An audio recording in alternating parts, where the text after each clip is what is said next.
Hello दोस्तों, एक नई कहानी में आप सबका बहुत बहुत स्वागत है।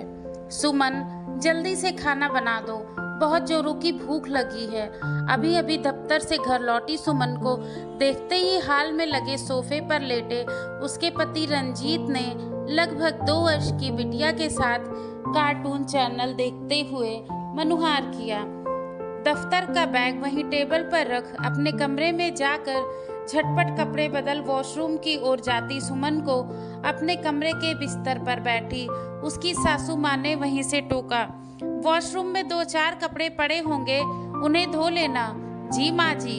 सुमन वॉशरूम में पहुंच फ्रेश होने से पहले बाल्टी भर भिगो कर रखे कपड़े धो हाथ पोंछकर वॉशरूम से बाहर सीधा रसोई में पहुंची। सुमन की सिंक जूठे बर्तनों से भरा पड़ा था। असल में लाख मिन्नतों के बावजूद सासू माँ अपने बेटे की बेरोजगारी का हवाला दे कोई घरेलू सहायिका रखने को तैयार नहीं थी। खैर, सारे जूठे बर्तन धोने के बाद सुमन ने चूल्हे पर चाय के लिए पानी रखा ही था कि सासू माँ रसोई में आ पहुंची। बहू, महंगाई में आटा क्यों गीला करती हो, चाय रहने दो। सुमन ने चूल्हे की आंच बुझा दी, लेकिन रसोई में कुछ मदद करने की जगह सासू माँ यह कहते हुए रसोई से वापस जाने को मुड़ गई कि तरी वाली सब्जी बना लो और फुलके बनाकर जल्दी से खाना परोस दो।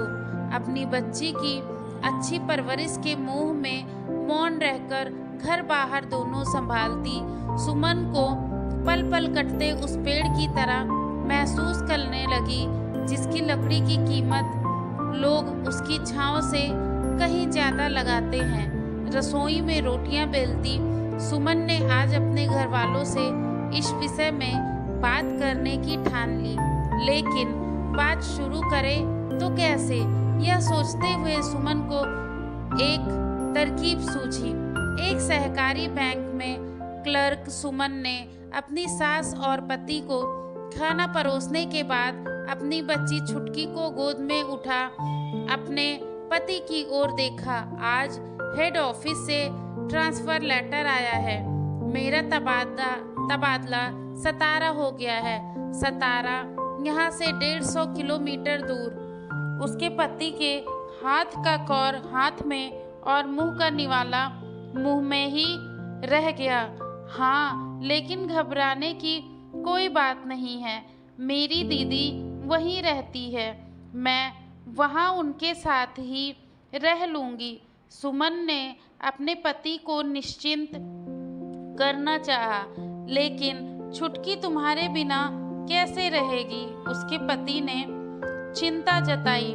मैं छुटकी को अपने साथ लेती जाऊंगी, वहाँ मेरी दीदी इसका पूरा ख्याल रखेगी।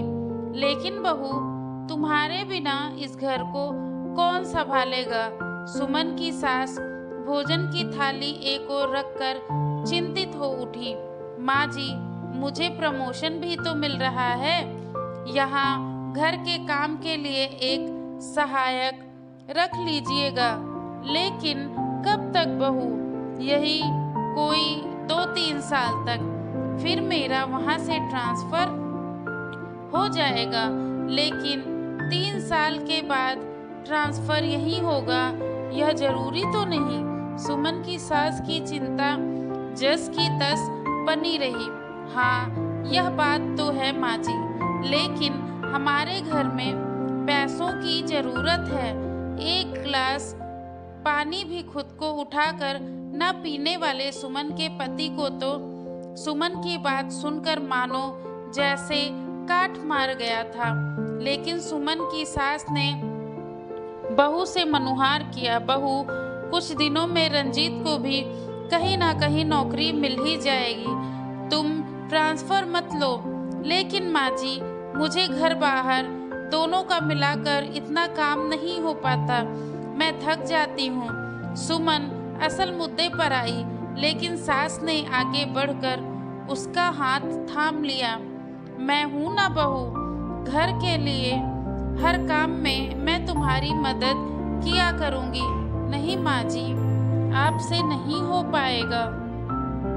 कैसी बातें कर रही हो बहू? तुम्हारे आने से पहले मैं ही तो पूरा घर संभालती थी। सुमन की सास ने अपने बेटे की ओर देखा और सुमन के पति ने भी अपनी माँ की हाँ में हाँ मिलाया। माँ सही कह रही है सुमन, और मैं भी तो फिलहाल घर पर ही रहता हूँ। मैं भी मदद कर दिया करूँगा। सास और पति की बातें सुन और उनकी जिद देखकर सुमन ने राहत की सांस ली। फिर तो ठीक है, मैं ट्रांसफ़र रुकवाने के लिए कल ही आवेदन दे दूंगी। अपनी सूझबूझ की बदौलत सुमन को असल मायने में अब वह घर अपना घर लगने लगा। तो दोस्तों, अगर आपको ये कहानी पसंद आई हो तो प्लीज़ मेरे चैनल को सब्सक्राइब करिएगा।